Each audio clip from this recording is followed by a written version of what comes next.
Before there was a republic, before the Jedi, before Coruscant lit the stars with civilization, there was silence.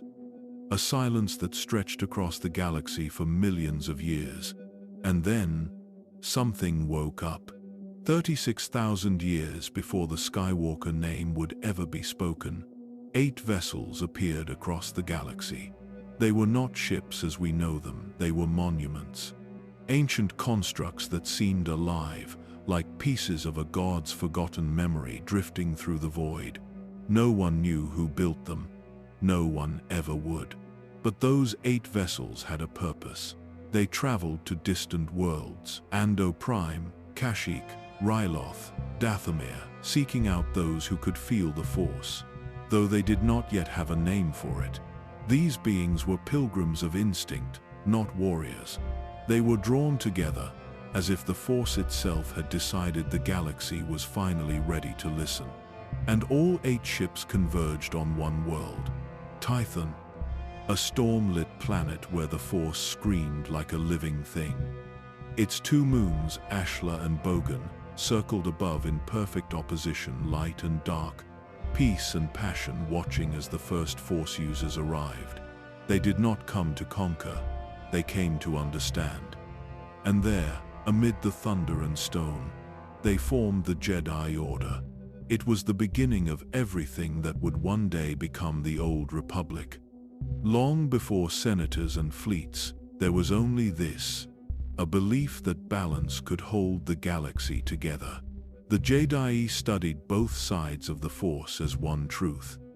They did not fear the dark, nor worship the light. To them, both were parts of a single living energy. When one among them grew too violent, they were sent to the light moon, Ashla, to remember calm. When one grew too timid, they were sent to the dark moon, Bogan, to remember strength. For centuries, this balance worked. The Jedi flourished. They built temples, from the very ships that brought them here, each a place of learning and reflection. At the center stood Akar Kesh, the Temple of Balance, a symbol that would later inspire the Jedi Code itself. But nothing in the galaxy remains pure forever. Balance invites temptation, and deep beneath Tython's surface, the Force began to whisper differently. Some Jedi started to see the dark not as a teacher, but as a throne. They began to crave the control the Force could give, not harmony, but dominance. And as their emotions grew louder, so did the storms. The skies turned red, the lightning came down like judgment, and Tython itself began to break. The Jedi warred among themselves, light against dark, calm against fury. The first Force War, a civil conflict that tore their order in half. When the storms finally ended, the survivors stood among ashes. Those who believed in harmony became the Jedi Order. Those who believed in power were cast out, exiled beyond the stars, and from that exile, something else was born. Something that would haunt the galaxy for thousands of years, the Sith. This was the true beginning of the Old Republic. A fragile light rising from the ruins of a war it could barely survive. And though it would grow into a civilization of legends, its first lesson was already written in stone. Peace was never permanent. 222. They came from deep time. Not from the core worlds, not from the stars we know, but from a distant place where the Force was old, and silence had already been broken. The Rakata were not seekers. They were not philosophers. They were predators. Their skin was scaled. Their eyes were hollow. Their minds were powerful, shaped by centuries of evolution that taught only one lesson: take. They were among the first species in the galaxy to command the Force. But where others sought balance, the Rakata twisted it. They called their gift the dark side, but to them, it was not dark. It was natural. It was survival. It was right. They did not ask the Force for guidance. They ripped its power from the universe, and with it, they built an empire of horror. The Infinite Empire, they named it. not for its size, but for its appetite. Their power came from a single machine, the Star Forge, a living factory that orbited a dying star. It fed on suns. It bled warships and droids from its metallic womb endlessly, tirelessly, without pause. No resource was needed, no supply lines, only the Force and suffering. With the Star Forge in orbit and dark alchemy in their veins, the Rakata spread across the stars like a virus. They conquered entire systems in days. Thousands of worlds fell not to diplomacy, but to annihilation. The Gree, the Kwa, the Eshkar, each had once touched the stars. Each was burned from history. On the worlds, the Rakata claimed they did not rule. They enslaved. Billions across hundreds of species were bound in chains. The strong were forced to build monuments. The weak were broken, discarded, forgotten. They brought one particular species to near extinction, a race from Coruscant's early surface, whose name the galaxy would forget. But their suffering would echo forever, because their descendants would one day become the architects of a new order. But that time had not come yet. The Rakata were too strong, and no one dared resist. For 5,000 years, the Infinite Empire devoured stars. Their maps stretched across the galaxy. Their will was law, and they believed it would never end. But the Force does not forget, and it does not reward arrogance. In time, the Rakata began to lose their power, slowly, subtly. At first, a few lost their connection to the Force, then more, then entire bloodlines. They called it a plague. Some believed it was a genetic flaw, others whispered of betrayal. But they were wrong. It was judgment. The dark side they had clung to so tightly that they had used to build their empire had turned against them. The Force had begun to abandon them, not with violence, but with silence. And in that silence, rebellion was born. Their slaves rose. Their machines faltered. The Star Forge, overfed and unstable, collapsed into ruin. Within generations, the Infinite Empire crumbled into ash. The galaxy awoke from its nightmare, changed, scarred, but free. And where the Rakata had once ruled, their ruins remained. Gigantic temples of stone and metal, half sunken in jungles, buried beneath sand and time. But in the void they left behind, something new began to stir. The Force had found new voices, pilgrims, wanderers, thinkers.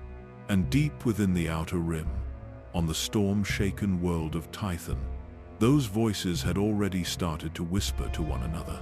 Their words would become codes. Their paths would become orders, and their temples would become the first lights in a galaxy that had only ever known shadow. The Infinite Empire was gone, but the galaxy was still wounded. And in that wound, the Old Republic would take root, not as a government, not yet, but as a dream. The Infinite Empire had no throne. It did not need one. Its power was not held by a single ruler. It was embedded in the blood of a species that had forgotten how to fear. For generations, the Rakata ruled as if they were eternal. They believed the Force had chosen them, that their hunger was divine, that resistance was blasphemy. But the Force is not loyal. It does not choose favorites, and it cannot be owned. It began slowly, a soldier here, a priest there, a commander who could no longer summon strength with his mind, a scientist whose visions faded into silence. One by one, the Rakata began to lose their connection, not just to power, but to purpose. Some among them panicked. They searched for explanations, biological, technological, even magical. But the truth was simpler and far more terrifying. The Force had abandoned them. They had bent it too far, twisted it too violently, and now it was recoiling. Entire bloodlines were cut off. And in a society where strength was everything, weakness was death. The Rakata turned on each other. Civil war tore through their empire like fire through dry grass. Warlords split from the center, claiming systems as private kingdoms. Loyalists hunted heretics. Mutinies erupted within fleets once built to enslave entire sectors. And the slaves watched. For the first time in 5,000 years, the Rakata were vulnerable. And the galaxy did not forget what had been done to it. On distant worlds, uprisings began. Silent rebellions turned to open fire. On Korbos, on Lehon, on Malachor, slave populations turned their masters into ash. The galaxy had been quiet for too long, and now it screamed. The Starforge, once the beating heart of the Infinite Empire, grew unstable.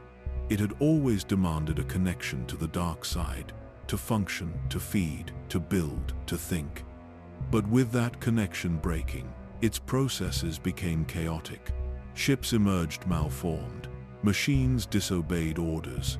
Eventually, it began to collapse in on itself, not physically, but spiritually. Like a soul rejecting its own existence.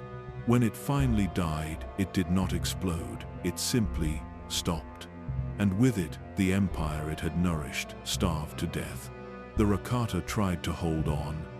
They retreated to their homeworld, Lehon now covered in ruins, shrouded in storms, and buried in their own history. Some among them still believed they could rebuild, but the Force had moved on. The survivors faded, forgotten. Like a nightmare that vanishes in daylight, the Infinite Empire was gone, and in its absence, the galaxy had space to breathe again. But its scars remained. Ruined cities, dead worlds, ancient technologies too dangerous to be understood. And buried deep beneath the jungles of lost planets, memories of pain that would echo for millennia. Among the species they had enslaved, something else began to rise. A hunger, not for domination, but for structure, for peace, for meaning. In the Outer Rim, the Jedi still studied the Force, unaware of what had died to make their future possible. And from those ancient thinkers, who meditated beneath the twin moons of Tython, a new light would eventually shine. The Republic had not yet been born, but the idea of it, a galaxy built on cooperation, not conquest, had already taken root in the soil of survival. The Force had chosen its next experiment, not with war, but with hope. And the civilizations that came next would either honor that hope or fall into the same darkness all over again. Tython was quiet, but not empty. After the fall of the Infinite Empire, the galaxy entered a silence it had never known. Trade routes lay shattered. Entire sectors were uncharted, forgotten, or feared. Ruins of the Rakata still smoldered beneath vines and ash. But on one world storm-racked, ancient, sacred something endured. The Jedi. They were not yet Jedi, not yet guardians, not warriors. They were listeners to the Force, to each other, to the balance between serenity and passion. They remembered the Rakata, not just as oppressors, but as a warning, a vision of what happened when power outran wisdom. The Jedi walked a narrow path. Their lives were devoted to equilibrium. When one among them leaned too far into light, into inaction, fear, or detachment, they were sent to Bogan, the Dark Moon, to remember courage, to remember desire. But when one grew consumed by ambition, fury, or control, they were sent to Ashla, the Light Moon, to remember stillness, to remember restraint. This system worked for a time, and in that fragile order, something rare happened. Peace. They built 9 great temples across Tython, each devoted to a different aspect of the Force. They meditated beneath skies, still scarred by Rakatan storms. They forged blades not to harm, but to test willpower. And above all, they watched the balance. Day by day, person by person. For centuries, the Jedi grew, and across the galaxy, other worlds began to rise again. Governments rebuilt, star charts were redrawn. Language, law, and memory returned to the stars. But unity was still a dream. There was no galactic order, no central rule, just scattered systems afraid, recovering, unsure. That was when the spark finally caught. It began with a whisper from Coruscant, a desire for shared peace, for protection from another infinite empire, for unity strong enough to prevent future collapse. Worlds answered: Corellia, Olsakan, Chandrila. Hollow messages traveled between stars, proposing an alliance not of domination, but of mutual survival. And slowly, piece by piece, a new idea began to form.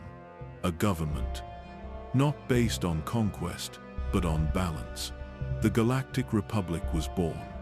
It was small at first, fragile, but it was real. They chose Coruscant as their capital, a planet that had once hidden beneath the heel of Rakatan rule, now reborn as a beacon of civilization. They formed a galactic senate, made of representatives' voices from each system, meant to argue and protect without violence. And the Jedi? They watched. They had seen empires rise before. They had seen promises rot.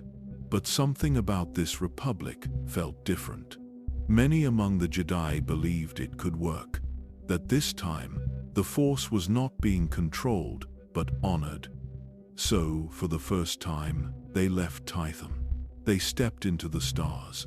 Some settled on Ossus, some traveled to Ilum, Jeddah, and other sacred worlds.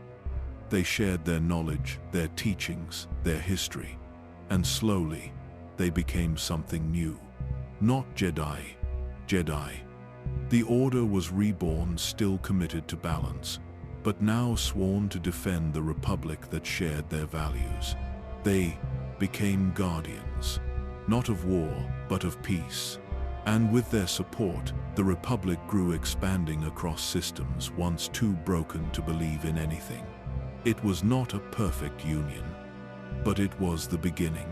The old Republic had arrived, not in a blaze of conquest, but in a whisper of cooperation. And for the first time in galactic history, the Force was not just something to feel. It was something to live by. But peace is never permanent, and behind every whisper of hope, there is always the shadow of war. Tython was not chosen. It called. Long before the Republic sent diplomats to far worlds, before the Jedi watched over star systems, Tython stood alone in the deep of the galaxy. It was a planet wrapped in storms, drenched in power, its soil alive with tension. The Force here was not calm. It surged. It tested. And it was here, after the Rakata fell, that 8 pilgrim ships descended from the sky. Each one brought a different people. Dabendu monks, philosophers from Kashyyyk, scholars from Ando Prime. Force sensitives, each drawn by instinct, not command. They did not know each other. They did not share languages or customs. But each of them had felt something pulling them toward this world. Toward this place where the Force could be touched like fire. Tython did not greet them kindly. The moment they arrived, the storms began again. Thunder cracked across the skies. The planet was not welcoming. It was warning. The pilgrims began to understand something ancient. Here, the Force was not silent. It had voice, it had memory, and it had rules. 2 moons orbited the planet in perfect balance. Ashla, the light moon, bright, warm, reflective, and Bogan, the dark moon, cold, distant, filled with shadow. They were not symbols, they were mirrors. The Force here demanded balance, leaned too far into aggression, and Tython punished with quakes, fall too deep into fear or passivity, and the storms came harder. The planet did not allow extremes. It crushed them. The pilgrims took this as law. They built their homes around the ancient ships that brought them. They shared what knowledge they could not to dominate, but to understand. They studied the Force together, not as a weapon, but as a presence. They called themselves the Jedi Order. That single extra syllable held meaning. It meant harmony, not light, not dark, but both walked in balance. The Jedi saw the Force not as something to control, but to live within. And when one among them strayed, they did not cast them out. They sent them to the moons. Ashla for those who grew too violent, Bogan for those who became too detached. It was not punishment, it was remembrance. For centuries, this system worked. Jedi masters trained students in the 9 great temples. Each temple was built for a different path: science, healing, martial skill, inner vision. Together, they formed a map through the Force. The Jedi walked that map with care. They believed that as long as they honored both sides of the Force, they would never fall. But balance is not a line carved in stone. It is a thread pulled taut. And even on Tython, threads break. Because the Force does not only whisper wisdom, sometimes it tempts. It began as a question, quiet, curious, unthreatening. What if the dark side was not to be feared, but embraced? Among the Jedi, there were always voices that leaned. Some leaned toward calm, patience, and clarity. Others leaned toward strength, passion, and will. This was expected, even welcomed. The balance demanded contrast, and for a long time, it held. But Tython was watching, and so was the Force. There was a student, not one, but many across generations who looked at Bogan, the Dark Moon, and did not see danger. They saw potential.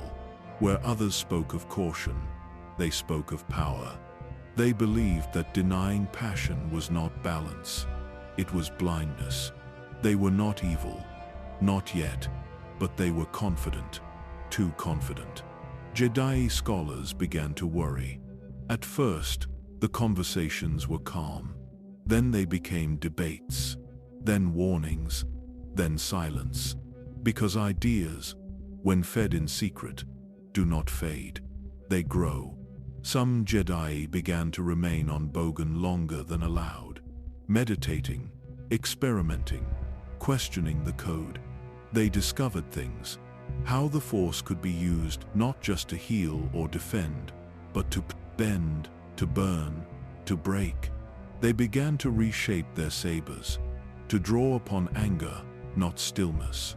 And when they returned to the temples, they were not the same. The balance shifted. Tython felt it first. The storms grew stronger, quakes beneath the temples, winds howling through the mountains without end. The Jedi Council felt it too, and for the first time, they faced a truth they were not prepared for. Their order had split, not by decree, not by violence, but by belief. One side still clung to balance, to harmony, to walking between the moons. The other had begun to lean fully toward Bogan, and they weren't leaning anymore. They were falling. One of the fallen was named Dagon Locke, a powerful Force user who believed the Jedi had become stagnant. He claimed visions of a coming war. He spoke of shadow overtaking light, of Force users turning against each other. The Council silenced him, banished him, but the damage had already begun. Others followed, not in rebellion, but in conviction. They believed the Force was not meant to be shared, it was meant to be used. They believed the Jedi were afraid of their own strength, and slowly, what began as philosophy became defiance. They left the temples. Some took students, some took weapons. Tython shook again.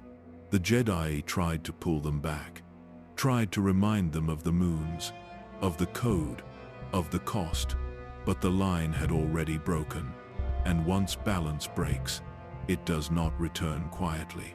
The Jedi were no longer one people. They had become two. Those who walked between light and dark, and those who had chosen a side. The first fall had begun, not with an army, but with an idea. The first war between Force users was not started by armies. It began with a scream. On Tython, the balance had cracked, but the Jedi did not yet know how deep the wound had gone. The fallen had not vanished. They had gathered. They built new sanctuaries, not temples, but fortresses. They trained in secret, not in balance but in control, not to listen to the Force, but to command it. Their power grew quickly, too quickly. The dark side obeys faster. It rewards pain. It sharpens ambition. And for those who had long felt chained by the Jedi code, it offered freedom. Freedom with a cost. Dagon Locke returned. He was not alone. He brought with him students, exiles, warriors, mystics. They called themselves nothing. They needed no name, only purpose. They struck the Temple of Calith first, not to destroy it, but to make a point. Jedi masters who had once trained them fell in minutes. Lightning, sabers, fire unleashed without restraint. Tython roared. The planet's crust split beneath the battle. Storms lashed at the mountains for days. The Force itself groaned. The Jedi Council, shaken, hesitated. They had always taught that extremes must be healed, not killed. But this was not imbalance. It was war. The Jedi gathered their students. They armed the peaceful. They called upon the old temples. And for the first time in their history, they prepared to fight those who also knew the Force. The war consumed the planet. Temple cities turned to battlefields. Mountains collapsed. Forests burned black. There were no sides of good or evil, only belief, only grief. Those who fell to darkness fought like fire. Those who clung to balance fought like stone. Unmoving, enduring, breaking. But it was not a war that could be won, because each death echoed through the Force. Each body left behind was another thread cut from balance. And Tython began to die with them. The storms became constant. Ash covered the skies. Even the moons, Ashla and Bogan, seemed to fade in the distance, as if the planet no longer recognized them. Both sides suffered, but it was the Jedi who held. Not because they were stronger, but because they remembered what they were fighting for. They began to push the fallen back slowly, painfully. Each victory felt like a loss. At the final battle, near the Temple of Anil Kesh, the ground broke open. Lava split the battlefield in two. And there, beneath red skies and falling ash, the exiles fell. Not all were killed. Some fled, some surrendered, some simply disappeared into the wild. But the Jedi had won. If survival can be called victory, their order had endured, but it was no longer the same. Too many were gone. Too much had changed. The Force had shown them what it could become when divided. And from the ashes of that war, a new decision would be made, one that would shape the galaxy forever. When the silence finally returned to Tython, it did not bring peace. Only the sound of what had been lost. The Jedi stood among ruins. Temples once filled with study now lay cracked and blackened. The Force no longer hummed through the mountains. It trembled. They had won the war, but the cost was balance. Too many had fallen. Too many had tasted darkness and could not forget its power. And even among those who remained, a quiet fear had settled in. Fear that it could happen again. That someone else would walk too far toward Bogan. That another Force war would come, worse than the last. The Council met in what remained of the Temple of Balance, and they made a choice. The Jedi Order would end. The era of walking between the light and the dark, of studying both sides as equal parts of the Force, was over. The survivors reforged their code. They rejected Bogan, rejected the dark, and embraced the light fully. Ashla would be their guide. Emotion would be tempered. Attachment discouraged. Power controlled. They called themselves the Jedi Order. They left Tython behind. Not in anger, but in mourning. The planet had served its purpose, but the Force had spoken. Balance could not be trusted. The Jedi scattered across the stars, not to hide, but to protect. They built new temples on Ossus, Ilum, Jeddah, and Coruscant. They trained generations not to feel both sides of the Force, but to resist one of them completely. It was a turning point, a fracture sealed with hope, but not without consequence. Because the fallen Jedi, the ones who had survived the war, were not dead. They had fled into the unknown regions, carrying their hatred, their anger, their belief that the Jedi had become weak. They wandered until they found Korriban, a red, desolate world, the homeworld of the Sith, species primitive, Force-sensitive, and easily manipulated. The Exiles taught them, ruled them, bred with them, and from that union, a new order was born. Not a philosophy, but a religion of power, of pain, of legacy. They called themselves the Sith. The Jedi did not know this yet. They believed the danger had passed, that the darkness had been buried in the soil of Tython. But across the galaxy, a new shadow had begun to rise. The first fall was over, but the war between the Jedi and the Sith, between light and dark, had only just begun. And though the Republic would grow, though peace would stretch across the stars for generations, the truth had already been written in the Force. There is no balance without conflict, and there is no peace without sacrifice. They walked without a home, without rank, without banners, without names that would ever be spoken again. The first Dark Jedi were not soldiers in retreat.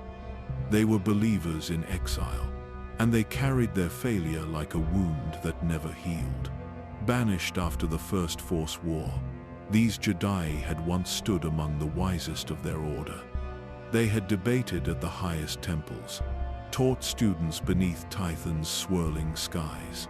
They had touched the Force deeply, not just through light, but through passion, fury, and will. They had believed the dark side was a teacher, that strength could guide balance, but they were cast out. For thinking too far, for feeling too much, for seeing something their order would not accept. And so they left. No ships waited for them, no maps guided them. They vanished into the stars with nothing but conviction. For years, nothing was known of them. Their names were erased from records. Their stories became whispers. The Republic ignored them. The Jedi believed they had faded. But exile does not erase belief. It sharpens it. They wandered deep into the unknown regions, across wild space, beyond explored sectors, past the reach of Republic influence. Their journey was long. Many did not survive. Some turned on each other. Some were swallowed by uncharted worlds. But the strongest endured, and on the edge of known space, they found something. A world that felt like a reflection of their pain. A place already steeped in the Force, but untouched by Jedi thought. Korriban. The planet was red, its skies burned, its surface was dust and stone, scorched and dry. But beneath the rock were ruins, tombs, temples older than memory, and a people, the Sith species, humanoid, red-skinned, Force-sensitive in scattered bloodlines, tribal, superstitious, easily bent. The Exiles did not approach them as teachers. They came as gods. They showed the Sith what true power looked like, not through wisdom, but through destruction. They tore through rock with their minds. They called lightning from clear skies. They commanded beasts without lifting a hand. The Sith bowed, not out of understanding, but out of fear. The Dark Jedi saw in this moment something they had never known on Tython: worship, control, legacy. They took Sith wives, raised Sith children, interbred their bloodlines, and in time, the word Sith no longer meant species, it meant order. Their teachings, once exiled, once forbidden, became law. The dark side was no longer debated, it was obeyed. Temples were raised in the Valley of the Dark Lords. Ashes of rivals were sealed in tombs of black stone. And each generation grew crueler than the last. But it all began here, with that long walk into darkness, with a handful of broken Jedi who had lost their home, but not their vision. They would never return to the Republic. They did not want to. They had found something older than balance, older than peace, a truth the Jedi had rejected. That power could shape the galaxy, if wielded without guilt, without apology, without limits. The Sith Empire was not born in battle. It was born in silence, in exile, in the space between rage and purpose. And the galaxy had no idea what was coming. The galaxy turned away from Korriban. But the dark side did not. Buried beneath the crimson sands were secrets older than the Jedi Order. Voices long dead, still whispered, and the Exiles listened. They studied the ancient tombs carved into the cliffs like open wounds. They felt the presence of something old, not Rakatan, not Jedi, something raw, primitive, pure. The Sith species had worshipped these tombs for generations. They believed their greatest kings became gods in death. But the Exiles saw them differently. They were not gods. They were blueprints, the beginnings of something greater. The fallen Jedi, now lords in truth if not yet in title, began to reshape Korriban. They taught the Sith how to sharpen their connection to the Force, not for harmony, for conquest. Each Sith child was tested. Those who failed were discarded. Those who succeeded were reshaped minds broken and rebuilt. Fear became fuel, anger a tool, love forbidden, unless it could be used. The strongest among the Exiles rose quickly. They claimed titles: High Lord, Wrath, Shadow, Voice. Each one founded a bloodline, a legacy built not on peace but dominance. And above them all stood a figure whose name has been lost. Some say he was the fiercest of the Exiles. Others believe he was never Jedi at all, that he came from somewhere deeper, darker. What matters is not who he was, but what he became. The first Dark Lord of the Sith. He did not wear robes. He wore armor heavy, cruel, carved with jagged symbols. He carried no mercy in his voice, only command. He united the Sith under one will, not through diplomacy, through fear, through power, through an understanding that the Force was not a gift, but a weapon. The Valley of the Dark Lords was built in his image. Every tomb carved in his era was a tribute to terror. The air around them thickened with every year. A Force nexus bled into the land, and Korriban itself began to change. The storms turned violent, the skies dimmed. Even the Sith began to speak more softly near the temples, as if the dead were still listening. Under this Dark Lord, the Sith Empire began to stretch its limbs. Scouts were sent beyond the unknown regions. Artifacts were stolen from fallen Rakatan worlds. New species were enslaved, but still, they remained hidden. Not weak, patient. They knew the Jedi still lived. They knew the Republic still spread. But they had learned from exile. They would not return in weakness. They would wait. They would build. They would become legends whispered in fear, until the galaxy forgot them. And then they would strike. The red throne of Korriban did not gleam. It did not shine. It sat in shadow, in silence, surrounded by bones. But every Sith who knelt before it felt the future. A future not of unity, but of domination. And though the Republic had begun to call itself eternal, there, in the dark, a different eternity was forming. One built not to govern, but to consume. The first generation born on Korriban did not remember exile. They did not remember the Jedi Code, or the light of Ashla, or the name Tython. They were children of the Red World shaped by cruelty, baptized in fear. The Exiles had become masters. Their children, their heirs, were bred for one purpose: to inherit power and perfect it. To the Sith, lineage was not a blessing, it was a burden.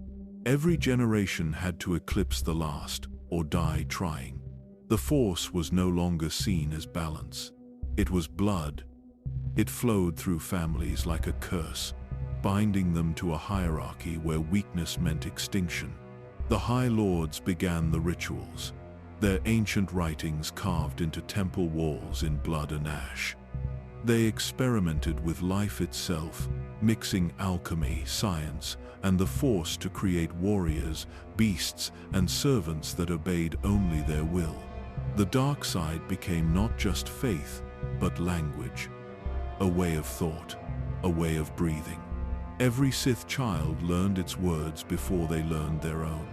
And from that language came a truth that would define their entire history. Power was not inherited. It was taken. Sith society revolved around this law. Every apprentice was taught by a master not to serve them, but to surpass them. To learn everything they could, and then destroy the one who taught them. The master accepted this, because if they were strong, they would survive. If not, they deserved to fall. This was not cruelty for its own sake. It was philosophy, a code written in blood. Peace is a lie. There is only passion. Through passion, I gain strength. Through strength, I gain power. Through power, I gain victory. Through victory, my chains are broken. The Force shall free me. These words became the lifeblood of the Sith. The Sith Code, the direct inversion of everything the Jedi would one day stand for. Where the Jedi sought balance, the Sith demanded dominance. Where the Jedi denied emotion, the Sith embraced it. To feel nothing was to be dead. To feel everything was to be alive. And yet, beneath the hierarchy and ritual, the old wounds still lingered. The Exiles had brought their bitterness with them. Even as they ruled, they still remembered the Jedi's rejection. They still heard the echo of the word failure. They swore their new empire would erase that word forever. They trained legions of warriors. They taught the Sith species to fight with both blade and mind. They expanded through the stars, first to Zeost, then to Dromund Kaas, where the shadows of their power deepened. Each world they touched turned red. Each temple built was another monument to pain. And each apprentice trained was another weapon in the making.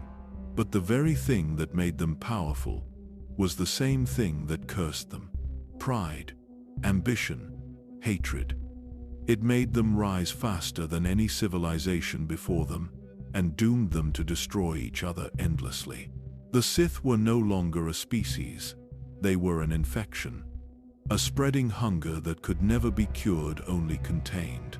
And far beyond their empire, in the calm halls of Coruscant, the Jedi began to sense something stirring. A shadow. A tremor in the Force that did not fade. A wound that would one day reach them and remind the galaxy of the darkness it thought it had buried. Because power never stays buried. It waits. And on Korriban, power had found a name. The Sith Empire did not begin with a coronation. It began with a funeral. The first Dark Lord, the nameless architect of their rise, died in silence. No records tell how. Some say he was assassinated by his own apprentice. Others claim he gave himself to the dark side entirely, vanishing into shadow. But his death did not bring collapse. It brought structure. The Sith Lords had learned what the Jedi never would, that chaos could be tamed, if it was sharpened into ritual. They did not seek peace after the First Lord's fall. They wrote laws in blood. They gave names to roles, titles to ambition. They built a ruling council, formed ranks of assassins and inquisitors. And at the center they left a throne empty, eternal to remind all who came after. Only the strongest could claim it. The Sith Empire was no longer just an idea. It was a government, a machine, a society built to feed on itself, refine itself, and prepare for a single goal: to return. They had not forgotten the Republic. They had not forgotten the Jedi. The memory of exile was carved into their bones, and now they were ready. Their fleets grew in secret. Their weapons were forged with Sith alchemy, blades that could resist even lightsabers. Their soldiers trained in darkness, fed on fury, shaped to obey. On Dromund Kaas, they built a new capital, not elegant like Coruscant, not open. It was cloaked in storms, hidden by dark side rituals that warped the very sky. Lightning struck its towers endlessly, not as punishment, but as protection. Here, the Sith perfected their arts. Here, they made war plans not for a single battle, but for galactic extinction. They did not want territory. They wanted revenge. They wanted history rewritten. The Empire spread in secret, system by system, binding worlds through fear or loyalty. Loyalties were shallow, but the fear was deep, and it worked.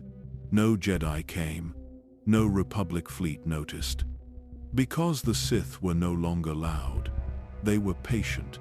They had learned from defeat. And then, something changed. A Sith Lord rose more than Lord, less than legend. He called himself Naga Sadow, cunning, charismatic, dangerous. He believed the time for hiding was over. Sadow would not wait. He would strike. And the galaxy would remember the Sith name not in whispers, but in screams. The old Sith Lords warned him. Councils hesitated, but power obeys momentum. And Sadow had gathered enough to begin. He would launch the first invasion. He would bring war to the core. And with him, the Sith Empire would step into galactic history, not as a myth, but as a nightmare. The Republic, still young, still confident, had no idea what was coming. They had believed the darkness was behind them, that the Force had chosen peace. But the Force does not choose. It balances. And the rise of the Jedi had always promised one truth: that something would rise to meet them. Something red, something burning, something ancient. This was the true beginning of the Sith Empire. Not in legend, not in exile, but in fire, and the old Republic was about to burn. Naga Sadow did not want peace. He wanted legacy, and he was willing to burn the galaxy to make it remember his name. By the time he rose within the Sith hierarchy, the Empire had become something careful. Older lords ruled from behind walls of ritual and paranoia. They whispered through councils. They hid their power in tradition, in caution, in fear of one another. But Sadow was different. He believed the Sith had grown weak. Their power was rotting inside tombs and titles. He wanted to return them to what they were meant to be: a force that consumed, not conspired. He was charismatic, sharp, brilliant, and dangerous. He studied the ancient arts of Sith alchemy, mixing Force magic with science until even death could be altered. He forged weapons no Jedi had ever seen. He created illusions that could break minds. And in secret, he built an army not just of soldiers, but of ideas. He believed that the Sith should not remain hidden. Not in Dromund Kaas, not on Ziost, not in the shadows of Korriban's tombs. He dreamed of war, of ships black as night blotting out the stars, of Republic cities burning, of Jedi temples broken and silent. But ambition is not enough. To strike, he needed a reason, a spark, and that spark came from the stars. Two explorers from the Republic, Gav and Jory Daragon, brother and sister, stumbled upon Sith space by accident. Their ship, battered from hyperspace storms, fell out of the lanes near Korriban. They had no idea where they were, no idea what watched them. The Sith Council panicked. Some called for execution, others for study. But Sado saw opportunity. He manipulated everything. He faked an attack on the Sith capital. He framed the Republic as aggressors. He seized the chaos like a blade, turning fear into justification. And the Council, fractured and afraid, gave him what he wanted: power. Sado named himself Dark Lord of the Sith, not by inheritance, by force. His rival, Ludo Kresh, tried to stop him and failed. Sado took the Daragons captive. He promised Gav power. He used Jory as bait. And with his new fleet enhanced with Sith magic, guided by meditation spheres, built in secrecy for this very moment, Naga Sadao launched his war. The Republic would never forget what came next. And the Sith would never truly recover from it. Because ambition, when left unchecked, does not create empires, it consumes them. The Republic did not see the war coming. It didn't have time to prepare. It had no reason to expect that. Somewhere beyond the borders of known space, a fleet of ancient power had awakened. Naga Sado struck without warning. His ships appeared across the galaxy, not one by one, but in waves. Sith meditation spheres allowed them to leap across hyperspace with precision and aggression the Republic had never seen. Each assault was not just strategic, it was theatrical. He wanted the galaxy to see what fear looked like. Coruscant, the jewel of the Republic, was attacked. Not conquered, not yet, but scarred. Its people fled into tunnels, its skies filled with fire. The Jedi scrambled to respond. Senators screamed behind closed doors, and for the first time in generations, the word Sith was no longer myth. Across the Outer Rim, world after world fell. Relg, Kirik, Metelos. Civilizations that had never known war were turned to ash. Temples collapsed, children vanished. Governments fractured under the weight of confusion. But it was not just brute force, it was manipulation. Sado used illusions to create the image of a larger army than he truly commanded. He amplified fear through the Force itself, spreading panic faster than his fleets could travel. The Jedi felt at first a pressure in the Force that grew heavier with each passing day. Visions of burning cities, whispers of ancient chants, nightmares of tombs cracking open. And in the center of it all, Gav Daragon, once an explorer, now a puppet. Sado had filled his mind with promises of greatness, of mastery, of control. He made Gav believe he was leading the invasion, when in truth, he was being used to guide it. His knowledge of hyperspace lanes became a weapon. Every map he had ever drawn became a death sentence. But lies are brittle, and war reveals truth. On Kirik, Gav saw what the Sith truly were. Not liberators, not visionaries, but destroyers. He tried to break free, to stop what he had helped begin. He turned against Sadao and set events into motion that could not be undone.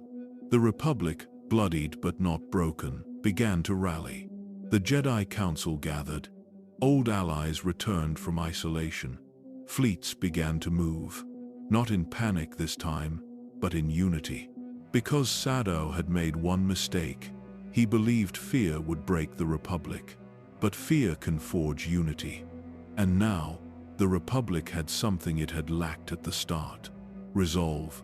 The Great Hyperspace War was not just a conflict of fleets.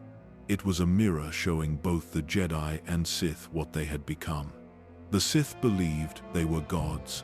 The Jedi remembered they were guardians. And the galaxy was about to choose. The turning point came not in space, but in silence. Gav Daragon escaped. He fled from the Sith fleets, fled from Sado, fled from the guilt burning in his chest. And when he reached the Republic, he told them everything. He revealed the Sith roots through hyperspace, the location of their worlds, their weaknesses, their lies. It was betrayal. And it shattered the illusion Sado had spent a lifetime creating. Suddenly, the Jedi weren't blind. The Republic wasn't helpless. The mask had fallen. The counterattack began.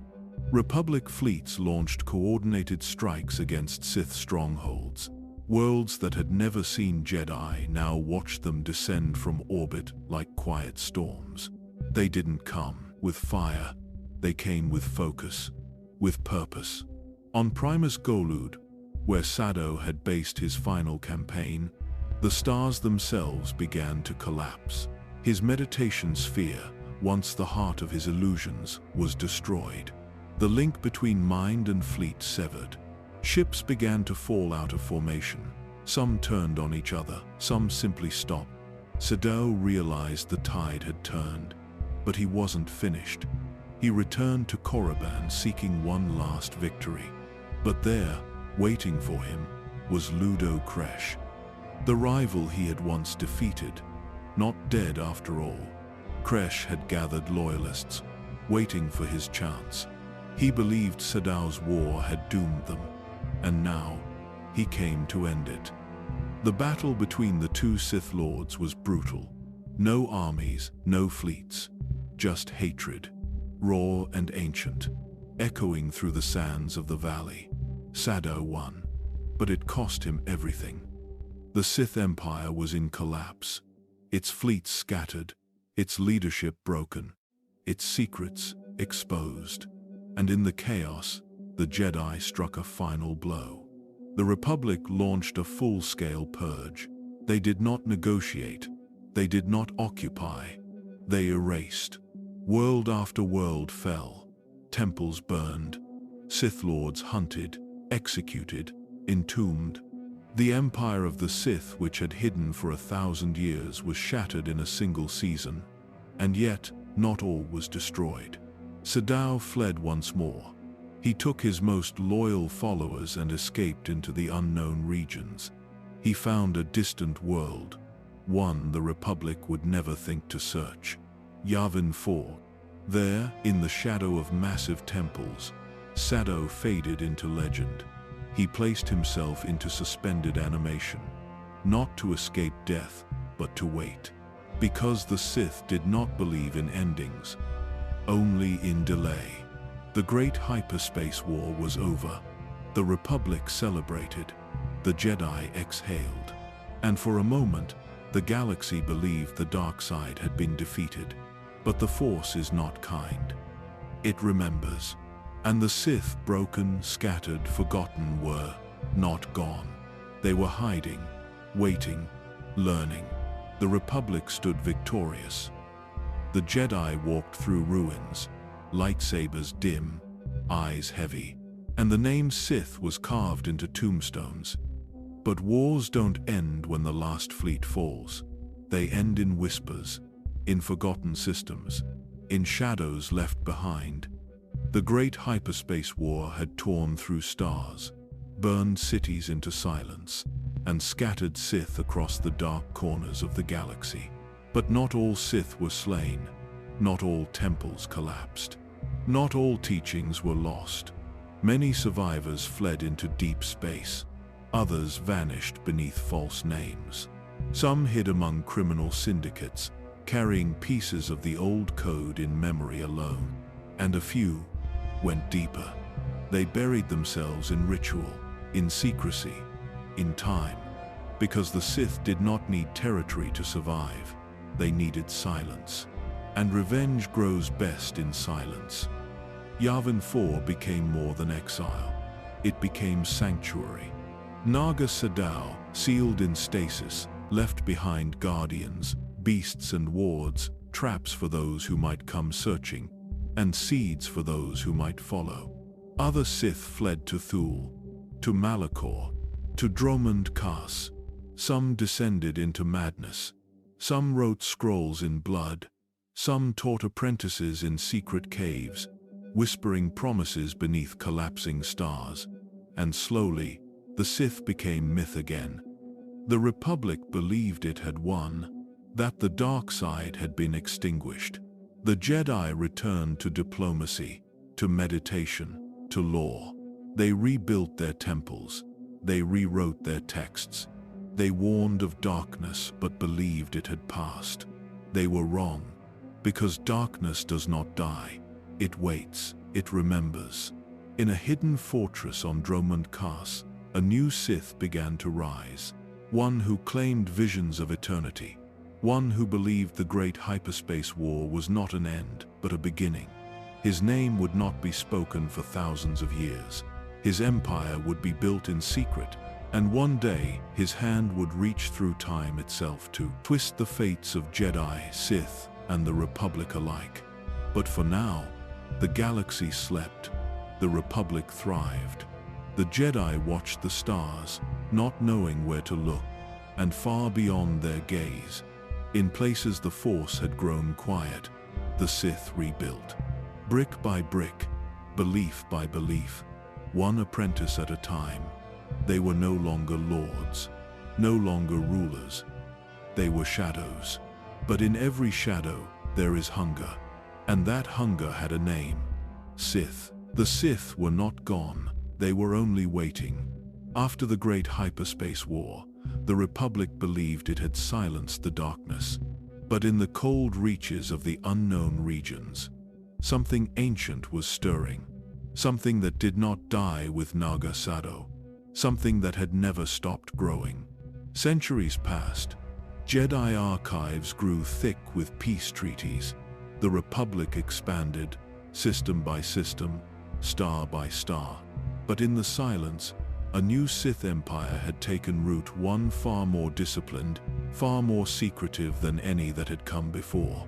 It began on Dromund Kaas, a storm-covered world forgotten by the Republic, but not by the Sith. There, a survivor of the hyperspace war, a Sith Lord known only as Tenebrae, had seized power through ritual, deception, and slaughter. He did not kill his rivals. He consumed them. He bound the dark side to his own soul so deeply that time itself began to bend. He crowned himself emperor, not of a moment, of eternity. He erased his name, erased his past. He became something more than Sith, a being who would live for centuries by stealing the lives of others, feeding off their pain, their loyalty, their fear. And from Dromund Kaas, he rebuilt everything. The new Sith Empire did not rise in chaos. It rose in order, a dark mirror to the Republic with governors, legions, training, academies, and loyalty enforced not by vision, but by fear. For centuries, this empire remained hidden. It grew beneath the skin of the galaxy. It watched, it waited. And when the Mandalorians rose again, the Sith Emperor saw his moment. He reached out not openly, but through influence, through shadows. He whispered into the minds of Mandalorian warlords, fed them old wounds, spoke of glory, promised battle, and in time, a leader emerged. Mandalore the ultimate, a conqueror, chosen not by blood, but by ambition. He rallied the clans. He reforged the armor. He promised war. And the galaxy began to burn once more. But this war was a distraction. The Sith Empire did not care who won. It only needed the Jedi to break. And among them, there was one who listened too closely, who felt too deeply, who loved too much. His name was Revan, and soon, his name would echo louder than any emperor. The Mandalorians did not attack to conquer. They attacked to test the galaxy's strength and break it. Their war began on the Outer Rim. Small worlds, scattered colonies. No one noticed at first. But the pattern was deliberate. They struck supply routes, destroyed communications, crushed resistance before it could speak. By the time the Republic realized what was happening, dozens of systems were already gone. The Jedi watched from a distance. They held to the code. They counseled patience. The Council believed the war would burn out on its own. But not all Jedi agreed. There were whispers in the Order, voices of unease, visions of fire, and one voice grew louder than the rest. A Jedi Knight. Young, brilliant, restless. Revan. He saw what others would not. He traveled to the Outer Rim. He listened to survivors. He saw the scars the Mandalorians left behind and the bodies they didn't bother to bury. And with every step he grew colder. He returned to the Council and begged for action. They refused. He disobeyed. He rallied Jedi Knights to his side, not with promises, but with truth. He told them the Mandalorians would not stop. He told them the Republic would fall if they waited. And he told them that sometimes defying the code was the only way to honor it. They followed him. The Revanchists, a splinter movement of Jedi who believed intervention was the only path to peace. The war changed quickly. With Revan at the helm, the Republic gained momentum. He was not a tactician. He was an artist of war. He learned the Mandalorian strategies. He anticipated their ambushes. He turned their pride into their weakness. Victory after victory followed. And with each one, Revan moved closer to the line the Jedi feared he would cross.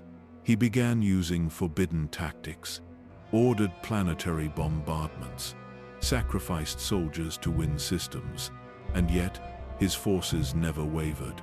They believed in him, because for the first time in years they were winning. But victory has its cost, and war, once tasted, is difficult to let go. The Jedi Council warned him. He ignored them. The Republic Senate tried to control him. He bypassed them. Revan had become more than a Jedi, more than a general. He had become a symbol, and the Mandalorians had only one choice left.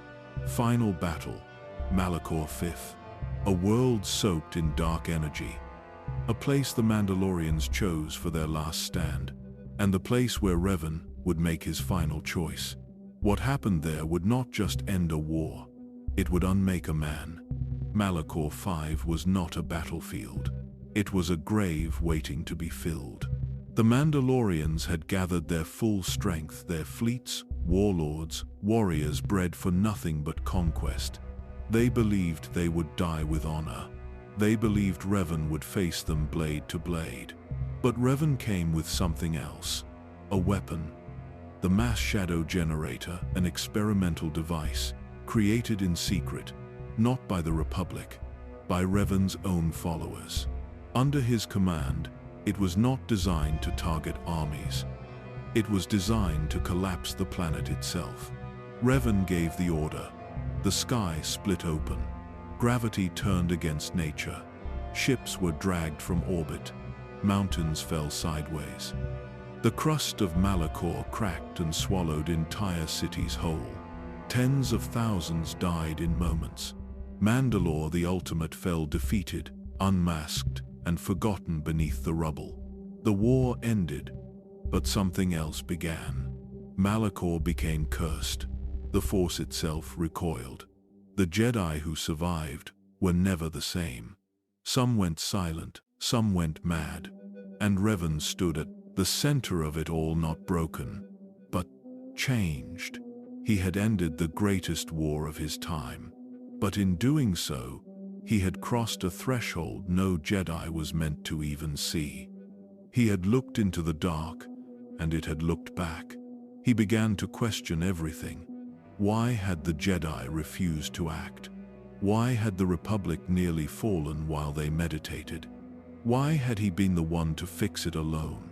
He returned not as a hero, but with questions the Council would not answer. And so, he left. With his closest friend Alec, now called Malak Revan, ventured beyond Republic space, deeper into the Outer Rim, beyond known charts, to trace the whispers that had started it all. He followed the shadow back to its source, and there he found it, the Sith Empire, alive, unbroken, and waiting. Revan and Malak were taken, not by chains, by ideas. The Sith Emperor did not need to torture them. He showed them something more seductive: order, control, purpose. He convinced them that the galaxy must be united, that only the strong could do it, that the Jedi and the Republic were weak because they waited. He made Revan believe that his fall was not a failure, it was evolution. When they returned, they wore new names, new armor, new truth. They were Sith, but not like those before. They still carried the scars of Jedi teachings, still believed in structure, still remembered mercy. Their war would be different. And it would not begin with fire, it would begin with silence. Ships in the dark, alliances in secret, worlds conquered before the Republic even noticed. Because Revan did not want to destroy the Republic. He wanted to save it, by ruling it. The war Revan launched was not loud, not at first. His fleets appeared without warning. Systems fell without a shot fired. Governors surrendered before battle. Because Revan didn't just attack, he planned. He knew the Republic's weaknesses, its fragile supply chains, its slow Senate, its over-reliance on peace. And he knew the Jedi, how they thought, how they hesitated. He moved like a ghost everywhere at once. And behind him, Malak followed, less patient, more violent. Together, they reshaped the war into something terrifying. But it wasn't chaos, it was method. Revan spared planets that submitted, installed governors, left behind structure.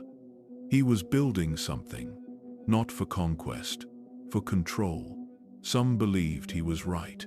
Even within the Jedi Order, doubts began to grow, whispers that the Council had failed. That perhaps Revan had only done what they could not. But war distorts purpose, and power reshapes intention. Malak grew impatient. He saw Revan's mercy as weakness. He believed total destruction was the only path to peace. And in time, he turned on him. In the chaos of battle, Malak fired on Revan's flagship with Jedi aboard, led by Bastila Shan, attempting to capture him alive. The explosion shattered Revan's body. The Force shattered his mind. And somehow, he survived. Bastila brought him to the Jedi Council. They healed his wounds, but not his memories. They gave him a new name, a new life. They tried to remake him. But Revan was not a blank slate. He was still connected. To Malak, to the Force, to something deeper, the echoes of what he had done, and what he had become. When Malak rose as the new Dark Lord and began to raise the galaxy, it was Revan, broken, confused, half-whole, who was sent to stop him. He did. He killed the man who had once called him brother. And with Malak's fall, the Sith Empire shattered again. But peace did not follow, only silence. Revan left the Republic, left Bastila, left everything he had rebuilt. Because something still called to him. A presence, a shadow. He remembered glimpses of the true Sith Emperor, the one who had first turned him. He believed that if he did not act, the galaxy would fall again. And so he vanished, into the unknown regions, to stop a war before it could begin, to end a darkness no one else could even see. He never returned. Some say he died in captivity. Others say he still wanders bound by the Force, lost in time. But his shadow remained. The Jedi remembered his betrayal. The Sith remembered his strength. The Republic remembered his war. And every time a new darkness rose, His name was spoken again. Revan, a hero, a traitor, a savior, a curse, a Jedi who never stopped trying to save the galaxy. Even when it no longer wanted to be saved, Revan was gone, vanished into the unknown regions. No farewell, no grave, just silence. The Republic, battered and grieving, called it a victory. The Jedi tried to rebuild, but the galaxy didn't feel healed. It felt hollow. Malachor had not been buried, it had been ignored. And in that ignorance, something festered. Because the Force had been broken, there are places in the galaxy where the Force flows like breath, Naboo, Jeddah, Ossus. And then there are places where it weeps, where it recoils. Malachor 5 was one of them. What Revan did there didn't just end a war. It left a scar in the Force so deep that even the Jedi couldn't understand it. A scar does not scream, it whispers, and something heard it. The Jedi had won the battle, but not the aftermath. Many who fought beside Revan returned hollow, their connection to the Force frayed. Others abandoned the Order entirely. And the Council? They turned inward, afraid, ashamed, paralyzed. The Jedi Code had survived, but the Jedi themselves were splintering. In that silence, in that self-made blindness, a new kind of darkness took root. It didn't begin with fleets or planets. It began with one voice, a woman once called Kriya. She had trained Revan. She had believed in him. And when he fell, the Council blamed her, banished her. They said she had failed. But she didn't leave quietly. She left with questions. And those questions led her deeper than any Jedi had dared go, beyond the ruins of known space, beyond Sith tombs and forgotten wars, to echoes, to pain, to beings shaped not by hate, but by loss. She found them, or perhaps they found her. Darth Sion, held together by pain. His body should have died 100 times, but he refused to fall. His hatred made him whole. Darth Nihilus, an absence given form. He no longer spoke words, only hunger. Planets trembled at his approach. Entire populations vanished into dust. And Kreia had became something else.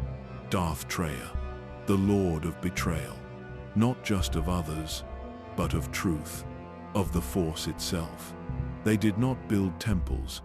They did not raise armies. They formed a triumvirate, a rule of three not built on loyalty but on shared suffering. They did not want to rule the galaxy. They wanted to erase it, one Jedi at a time, one memory at a time, until the Force itself forgot. They were called Sith, but they were not conquerors. They were ruins given form. Each member of the Triumvirate was defined not by power, but by damage. Darth Sion had no right to exist. His body was shattered, muscles torn, bones broken, nerves deadened. But he did not die. Because Sion learned the most painful truth the Sith ever uncovered. The dark side can make pain eternal.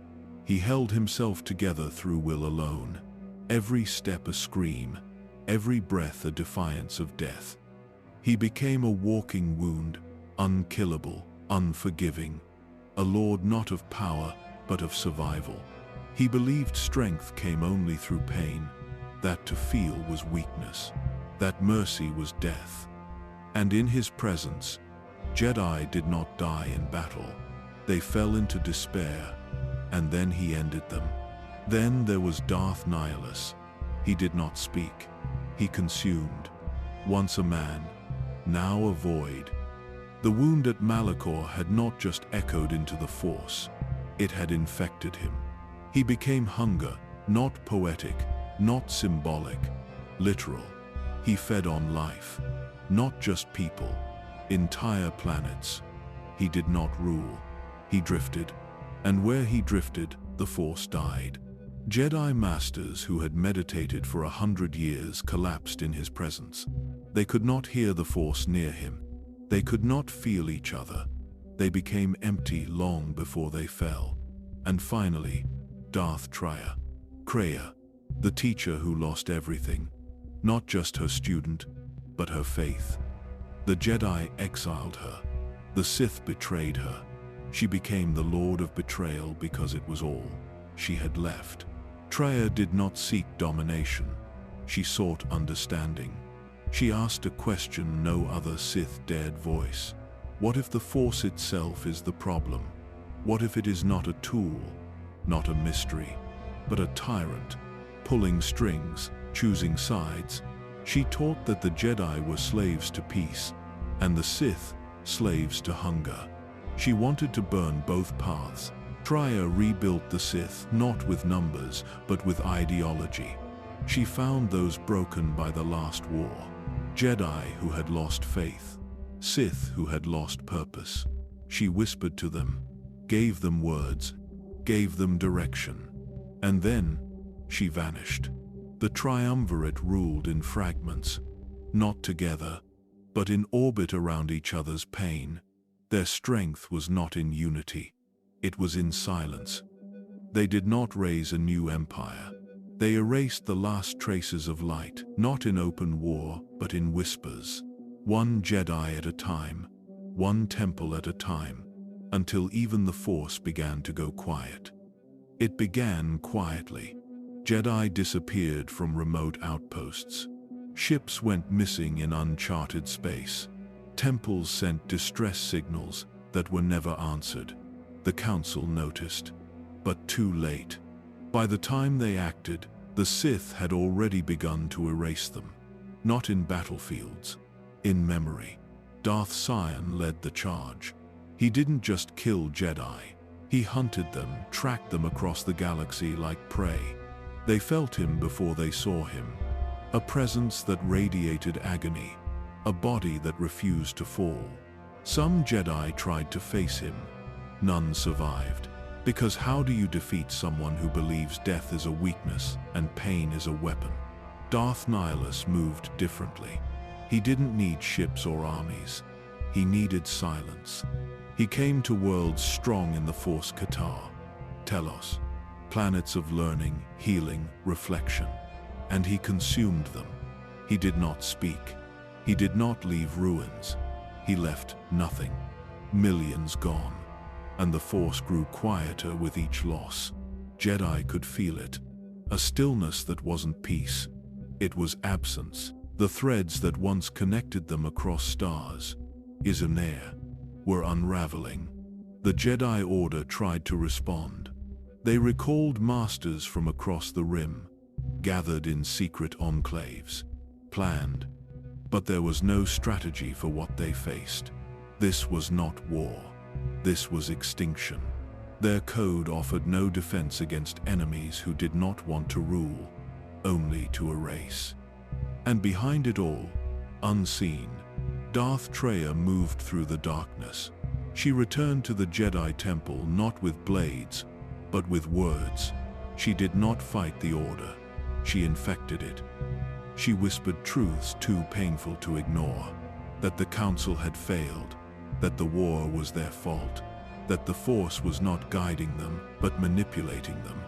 Her goal was not destruction. It was doubt. And she succeeded. The Jedi began to fracture. Not from battle, but from within. Some fell to despair. Others to rage. Some vanished, not because they were hunted, but because they no longer believed in what they were protecting. The Sith did not need numbers. They needed only the weight of what had already been lost. And it worked. World after world stopped calling for help, not because they were safe, but because they knew no one was coming. In the core worlds, the Senate declared the Sith threat was exaggerated. In the mid-rim, local systems broke away. And in the outer rim, hope simply disappeared. This was not the fall of the Jedi. That would come later.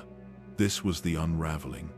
The slow, quiet death of a galaxy that once believed in guardians. The Force was dimming, not because it had faded, but because it had stopped answering. Because something deeper than darkness had taken its place. There was no final battle, no great war, no Republic broadcast announcing the fall of the Jedi. It ended in whispers, in echoes, in names no one spoke anymore. By the time the Council understood the threat, there were no Jedi left to rally. The great enclaves, Dantooine, Ossus, Telos, each one had fallen, not to firepower, but to doubt, to betrayal, to silence. Some Jedi simply vanished. Others turned their blades inward, because the weight of the Force had grown too heavy, or too quiet. The survivors called it the First Purge. But it wasn't a purge, it was a forgetting, a slow unraveling of the Order's soul. And yet, through the silence, one figure returned. The Exile, a former Jedi general, cast out for following Revan into war. A woman who had severed her connection to the Force and survived. No one understood why, how she could still walk when so many others had fallen. But she did. She returned not to restore the Order, but to understand why it had collapsed, why the Force had abandoned her, why it had abandoned all of them. Her name has been lost, but her journey became legend. She hunted the Triumvirate, not out of revenge, but because she had no other choice. She confronted Sion and showed him the truth, that pain is not strength, it is a chain, and he let go and died. She faced Traya, her old teacher, the one who had once taught Revan, who now believed the Force itself must end. And in the final confrontation, Traya begged the Exile to listen, to see the Force as a lie, a prison, a manipulation. But the Exile chose otherwise, not to destroy the Force, but to carry it again, willingly. And Traya smiled, because even in betrayal she had taught one last lesson. And finally, the Exile hunted Nihilus, a god in the shell of a man, a hunger made flesh. She found him, fought him, and silenced him. When it was done, the Jedi were gone. But so were the Sith, and the Force was quiet again. The Republic never knew the truth. They saw only peace. The war had passed, the Order had vanished, but the stars were still there, and so they moved on. But some knew. That peace was not healing. It was the breath between storms. That the Force, wounded so deeply, was only now beginning to listen again. And that in the silence left behind, a new threat, older than the Sith, older than Revan, older than war itself, was still watching. The galaxy had survived extinction, but it had forgotten itself, and something in the dark was waiting to remind it. They called it peace, but it began with fire. The Sith returned not with chaos, but with precision. Not a scattered cult, but an empire reborn. Centuries in exile had forged them into something colder. They emerged from the unknown regions with fleets sharpened by time, discipline forged through secrecy, and an emperor whose name was never spoken aloud. Not for fear, but reverence. The invasion came like a storm. First, the mid-rim, then the core, then Coruscant, the jewel of the Republic, unconquered for 1,000 years. Burned in a single day, the Jedi could not stop them. The Senate could not reason with them. And so, the Republic did the only thing it could do to survive. It signed a treaty, the Treaty of Coruscant, a ceasefire, a promise, a surrender without the word. Jedi were forced to return to the core. Republic fleets stood down. Systems once loyal to the Senate were left behind, now ruled by Sith banners. Entire sectors handed over like currency. On paper, the galaxy was at peace, but no one believed it. Not the Sith, not the Jedi, not the people whose homes were suddenly no longer theirs. The galaxy called it the Cold War, but it was never cold. It smoldered. In the Outer Rim, resistance movements bloomed in secret. On Dromund Kaas, Sith lords plotted their next moves. In the Senate, corruption spread like mold beneath polished marble. And on Tython, the Jedi tried to remember what they were. Driven from Coruscant, they rebuilt their ancient temple on the world where it all began. Among storms, among memories, among ghosts. The order was fractured. Many still questioned the Council's choices. Others had vanished entirely. Some now served the Sith. It was a time of quiet unraveling, and in that silence, new names began to rise. Not chosen ones, not saviors, but survivors, wanderers. Weapons forged in peace that was never real. Some bore sabers, others did not. But each of them would carry the weight of a galaxy pretending not to be at war. And the illusion of peace would not last much longer. Because when lies are written into law, they do not fade. They fester, and when they break, they do not crack gently. They shatter. They were not legends, not yet. They were survivors, born in the space between wars, forged by wounds their masters never healed. When the Treaty of Coruscant was signed, the galaxy returned to ceremony. Diplomats shook hands.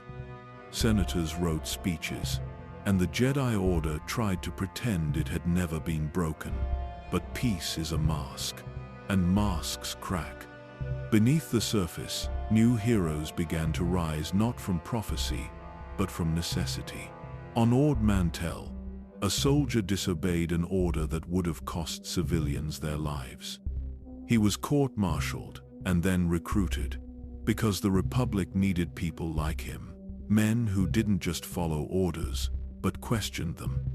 On Tython, a young Jedi Knight completed her trials early. She didn't smile, she didn't celebrate. She asked to be sent to the Outer Rim, to where people were still dying, still forgotten. On Nal Hutta, a smuggler delivered supplies to a Republic outpost under siege. Not because he cared, but because he was paid. He stayed after the job ended. He never said why. And in the darker parts of space, bounty hunters, agents, and exiles began to carve their paths. Shadows working for coin, for revenge, or because they didn't know what else to do. These were the new champions. Not pure, not perfect, but necessary. The Jedi Council watched them with caution. The Republic celebrated them in public, but distrusted them in secret. Because the truth was uncomfortable. These individuals were doing what governments and orders had failed to do. They were holding the galaxy together while those in power tried to keep up appearances. They moved between worlds where the war had never truly stopped. Dealing with Sith infiltrators, hunting rogue Jedi, negotiating with crime syndicates that now controlled entire sectors. Every victory felt temporary. Every mission ended with more questions than answers. And still, they kept going. Because deep down, they knew what the Senate would never admit. The Cold War was already over. The Sith Empire was not preparing for battle. It was already fighting with words, with spies, with assassinations no one could trace. The Republic was bleeding quietly, and the Jedi were being hunted again. These heroes fought not for glory, not even for peace, but for time, borrowed time, bought in blood, and counted in days, because somewhere in the shadows, a new kind of war was taking shape. Not a clash of armies, but a test of endurance. And these few, these scattered, scarred, forgotten heroes were the only ones still willing to fight it. Coruscant still glowed. Its spires still rose above clouds. Its boulevards still sparkled under the lights of starships. And in the grand chambers of the Senate, voices still debated taxes, trade routes, and meaningless resolutions. But none of it was real. Because underneath the shine, there was rot. The Treaty of Coruscant had not ended the war. It had only changed its shape. Where fleets once clashed in orbit, now deals were made behind closed doors. Where lightsabers once ignited in open battle, now whispers moved faster than blades. The Sith had not vanished. They had adapted. Agents of the Empire walked among the Republic, disguised, charming, patient. They bribed senators, infiltrated corporations, rewrote supply lines to cause starvation in Outer Rim colonies, and then offered relief with strings attached. Entire systems fell without a single shot fired, and in the Jedi Order, something worse began to unfold. Doubt. The Masters spoke of balance, but no longer lived it. They debated whether to intervene, even as Jedi. Knights disappeared without a trace. Some turned up months later with yellow eyes and a smile that wasn't theirs anymore. Others were never found. The Council said little. The galaxy heard less. But the silence spoke volumes.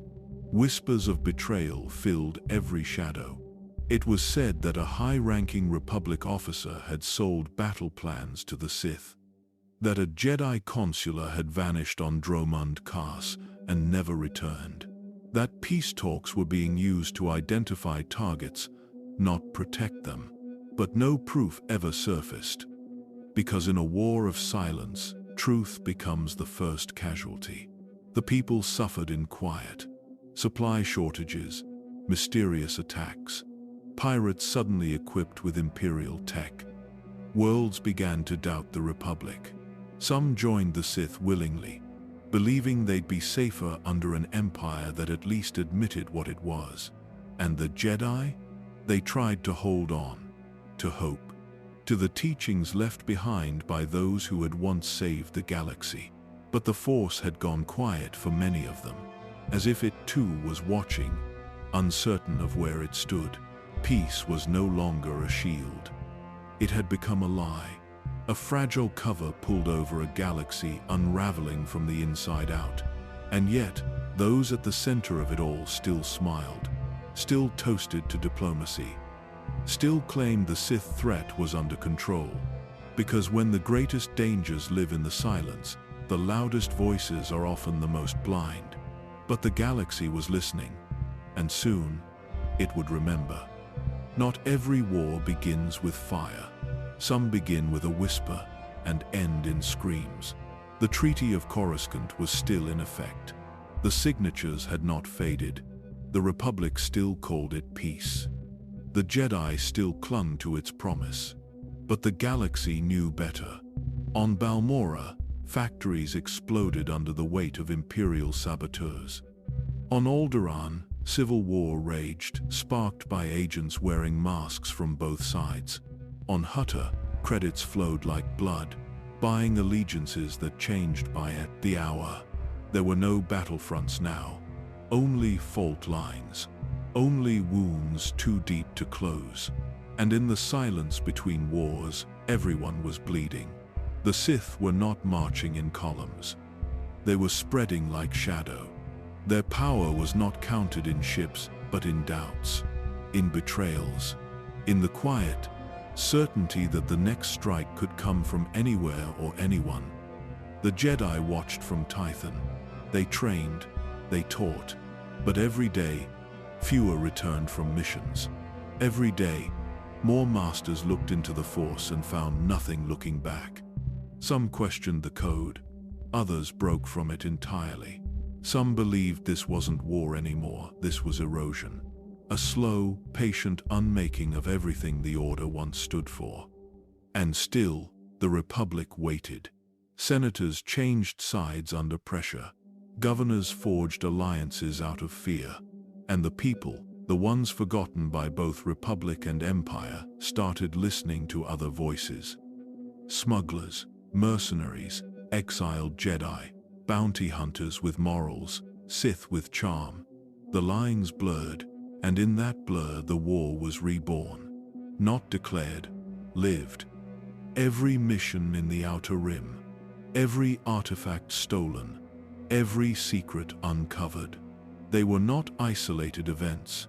They were tremors. Because this was not a Cold War. It was a waiting war. Waiting for one push, one death, one lie too many. And the galaxy could feel it. Hope still existed, but it was fractured. Belief still flickered, but it was cautious. The Republic still stood, but it was leaning. And the Sith had not yet shown everything. The Emperor remained unseen, his silence more terrifying than his words. It was said he spoke only to a few, that his plans stretched beyond this war, that even his most loyal followers feared what might happen when he finally acted. So the galaxy held its breath. Some trained, some betrayed, some waited. But all of them knew this war hadn't ended. It had only changed its name, and when it began again, it would not ask for permission. It would not wait for treaties. It would not leave survivors, because peace had never been real, only delayed. And when the stars burned again, no one would be able to say they hadn't seen it coming. They didn't see him coming. Not the Republic, not the Sith, not even the Force. Valkorion emerged from a place so far beyond the galaxy's edge that even the oldest Jedi archives called it myth. Some said he had once been a Sith Lord named Vitiate, born from the darkness of Nathema, where he consumed all life just to silence the chaos inside his mind. Others believed he was something older, something wrong, a hunger wearing the shape of a man, but none of it mattered, because when he arrived, he did not come with rage. He came with silence, with a fleet that moved like a shadow, with droids that fought without fear, with a technology unseen in any corner of the known galaxy. And he came with a voice, calm, measured, unshakable. Valkorion did not scream like the Sith. He did not debate like the Republic. He offered only this: surrender, or be forgotten. World after world fell without resistance. The Eternal Fleet descended on both Coruscant and Dromund Kaas. It didn't choose sides, it erased them. The Jedi called for action. The Sith demanded war. But Valkorion was not interested in war. He was interested in control. And in a single moment, the old Republic collapsed. Not with fire, with structure. Valkorion built the Eternal Empire on the ashes of both factions. He moved from unknown space into the heart of known civilization as if he had always belonged there. And the galaxy let him. Because the wars had lasted too long, the losses had become unbearable. And the peace Valkorion offered, even if it came through dominance, felt like relief. His throne world, Zakuul, rose from obscurity to supremacy, a place where emotion was discouraged, where loyalty was expected, and where the Eternal Fleet hung above the sky like a god's watchful eye. The Sith, broken and humiliated, vanished into hiding. The Republic, starved and leaderless, signed a treaty with no terms. There was no Jedi Council left to argue, no Dark Council to resist, only obedience. And in that quiet, Valkorion ruled, not with cruelty, not with kindness, but with inevitability.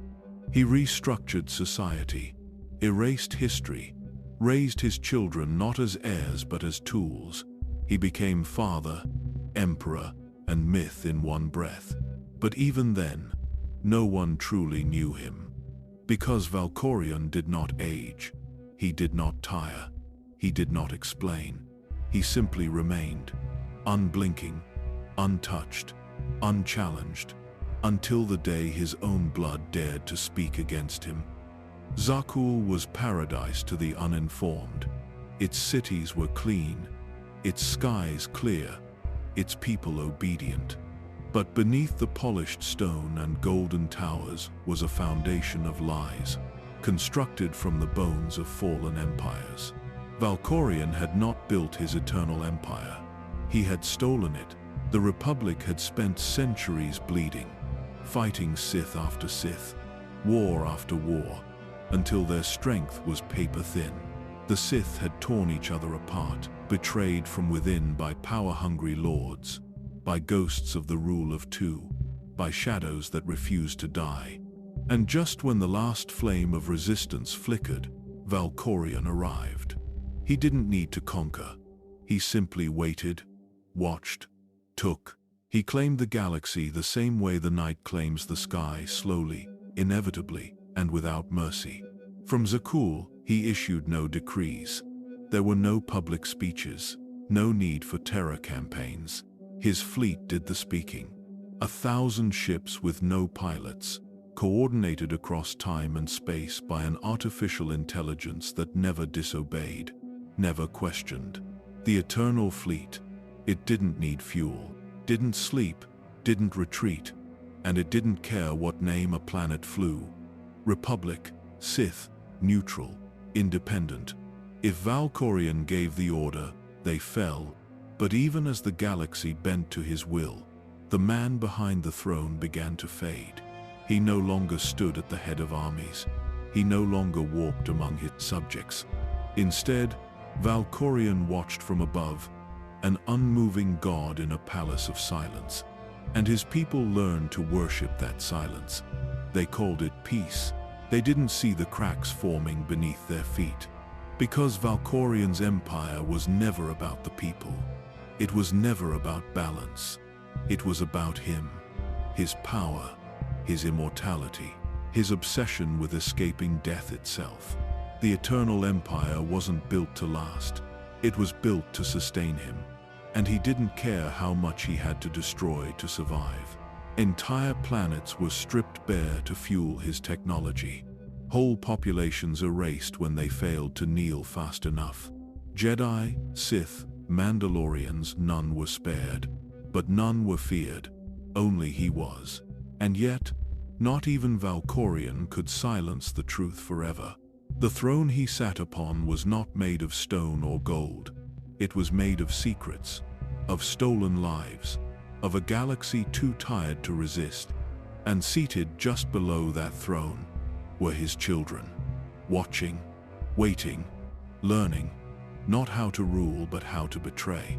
Because Valkorion had not raised a dynasty, he had created time bombs. And when they exploded, the illusion of peace would shatter. The Eternal Empire would fall, not from rebellion, not from invasion, but from within. He had 3 children, but he never loved them. Because Valkorion did not believe in love, only control. Arkan, the warrior, Valen, the weapon, Thexan, the one who saw too much. To the galaxy, they were royalty heirs to a perfect empire. To Valkorion, they were tools, pieces of a puzzle he refused to explain. Each raised for purpose, not affection. Each shaped by fear. Thexan, the elder, sought peace. He saw the suffering behind the stillness. He questioned the throne's silence. And for that, Valkorion looked past him.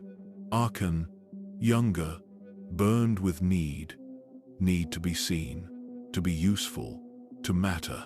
He became everything Valkorion praised: strong, obedient, efficient. But no matter how many wars he won, no matter how many lives he took, he could never earn the one thing he wanted most: his father's voice. Then there was Valen, too powerful, too broken, too dangerous. Even as a child, her strength tore rooms apart. She didn't scream. She didn't cry. She simply unraveled.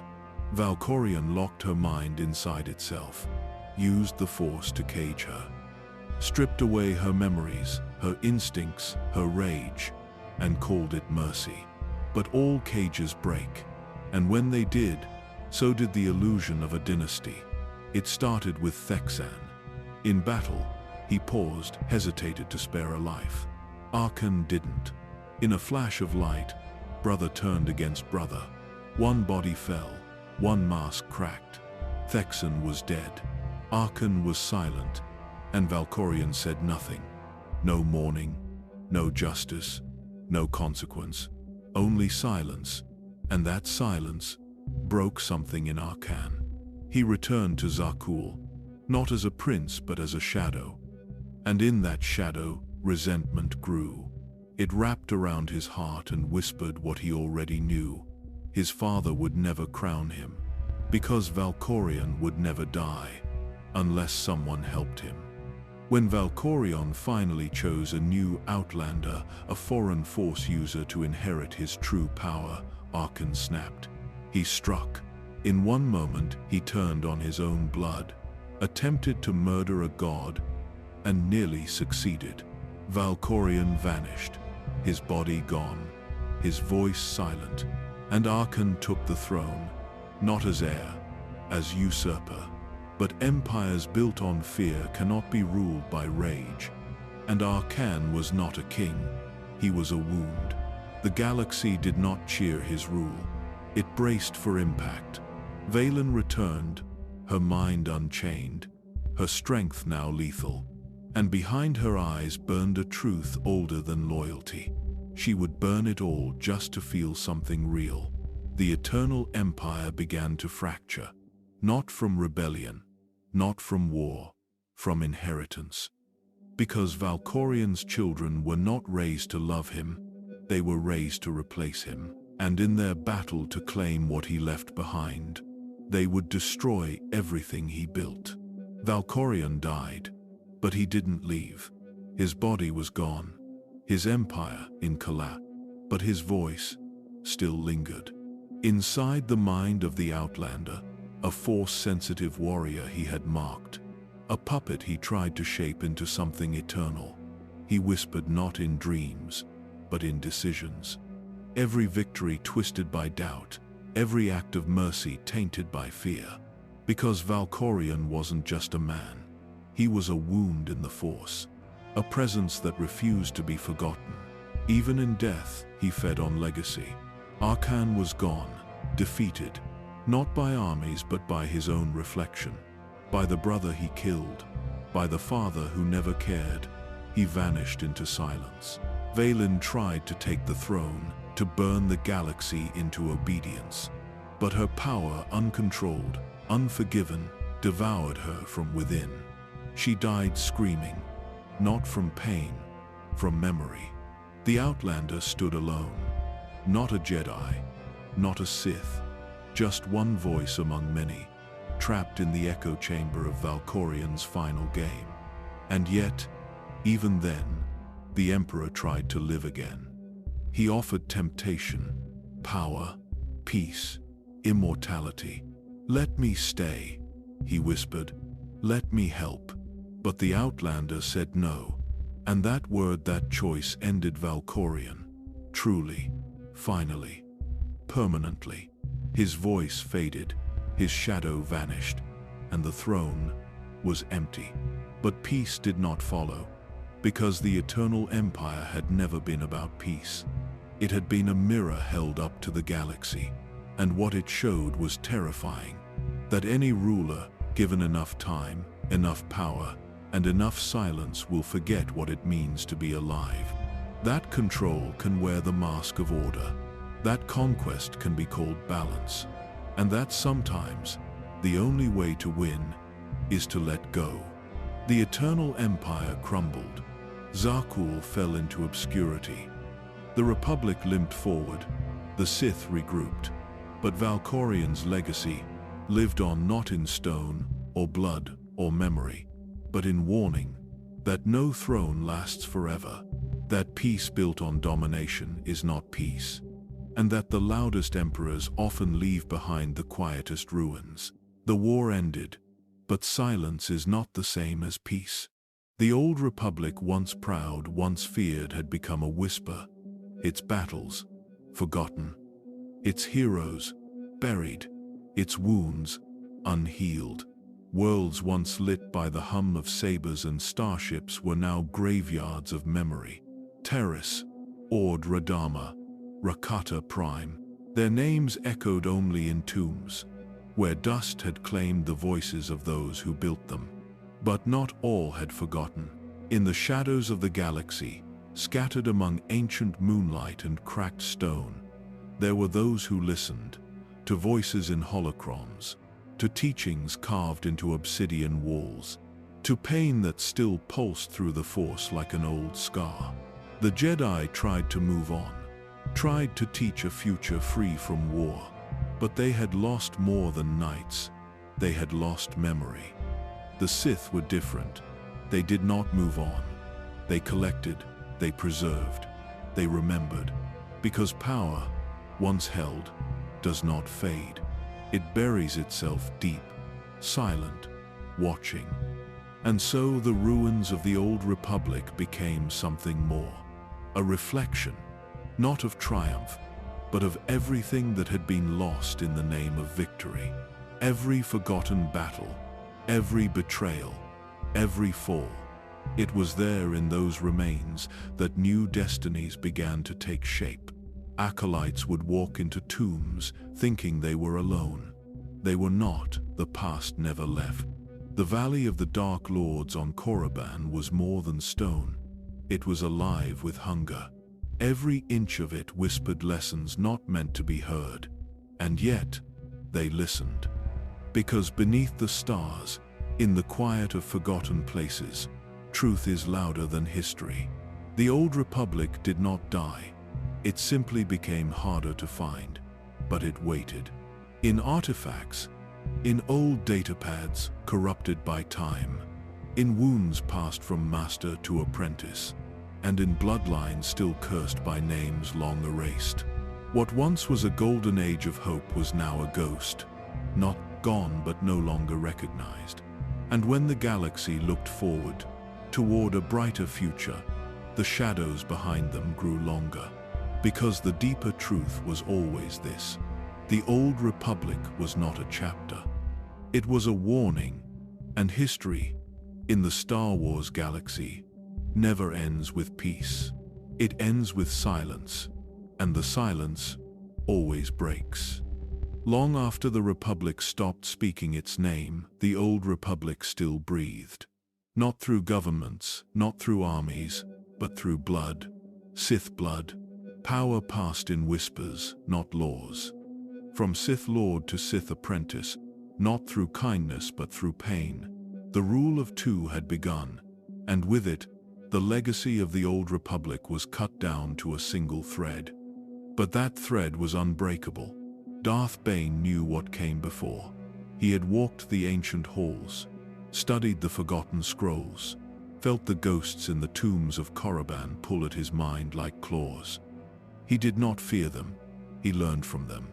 Because Bane understood something most Sith never could. That destruction wasn't failure, it was survival. He didn't just bury the Sith Brotherhood. He buried the illusion of strength in numbers. And from that grave, he built something crueler, smaller, stronger. One master, one apprentice. No more, no less. It was not mercy. It was strategy. The line of power had narrowed, but it had never broken. Through Xana, through Cognos, through Millennial, through names the galaxy never learned. Because power, when hidden, becomes harder to kill. And each new Sith carried not only their master's knowledge but the rage of a fallen empire.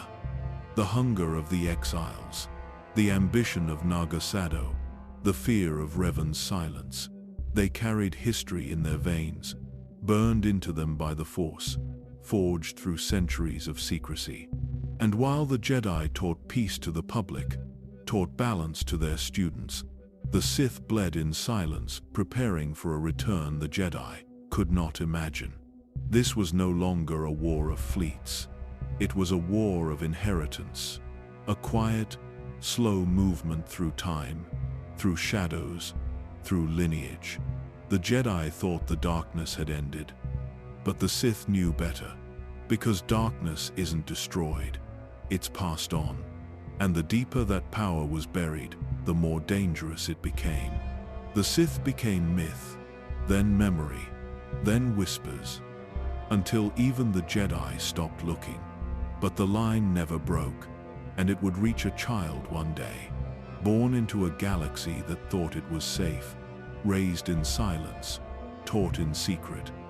And when he rose, the galaxy would not remember the old Republic, but it would feel it again. In the scream of a Senate chamber, in the march of clone troopers, in the face of a man who smiled as 1,000 years of darkness returned in a single day. The Sith believed in legacy, but not the kind told in books. Theirs was a legacy of shadows written in ruins, spoken through betrayal, etched into the Force by hands long turned to bone. And so, the past kept bleeding into the future. There were those who searched for these echoes, curious minds, dangerous minds. Some were Jedi, some were not. They wandered tombs on Korriban, read cursed scripts in the ruins of Malachor, listened to holocrons that hissed with voices long dead but never silent.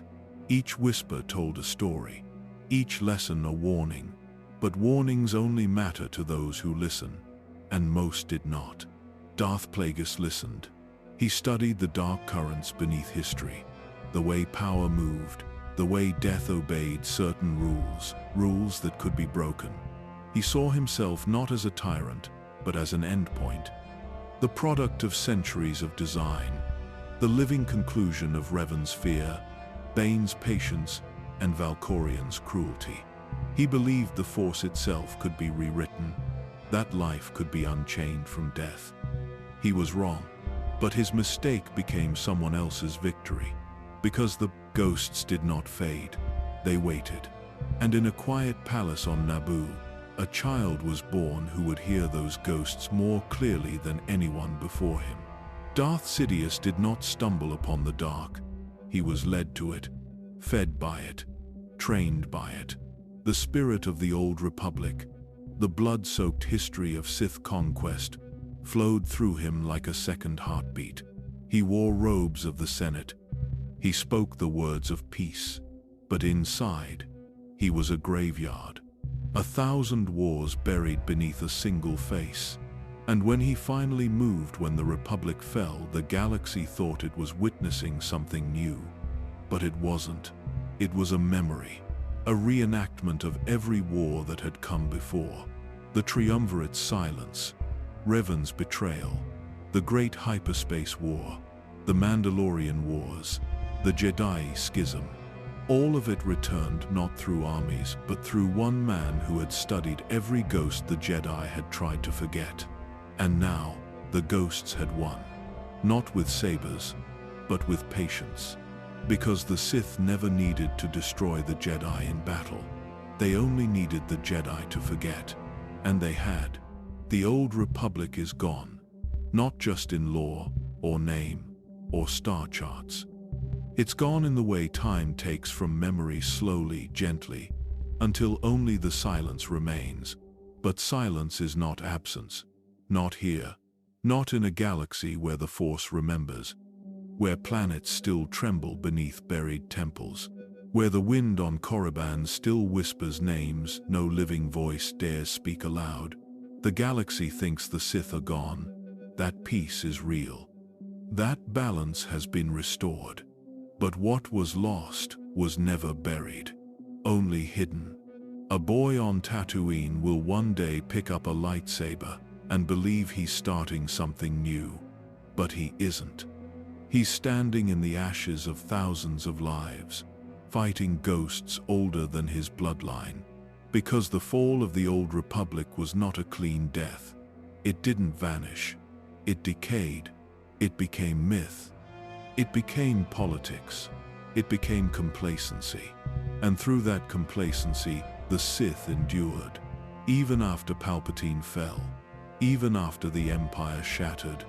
Even when Jedi returned, and the stories were told again with hope instead of warning. Still, the past waited. There are holocrons unopened. There are ruins unexplored. There are truths too dangerous to teach and too powerful to ignore. Because the old Republic was never just a government. It was a wound, a question, a cycle, peace, betrayal, rebirth. over and over again. And each time the galaxy forgets, it returns. Every war has been a memory trying to correct itself. Every hero, a shadow of one who failed before them. The Jedi survived, but they were never the same. Because the Force doesn't reset. It echoes, through Skywalker, through Rey, through names we haven't heard yet, through voices still to rise, through the breathing silence of space that still carries the scent of 1,000 lightsabers burning out. This is the end of the Old Republic, but not its legacy, not its shadow. That shadow moves still, watching, learning, waiting, because in this galaxy everything ends, but not everything fades.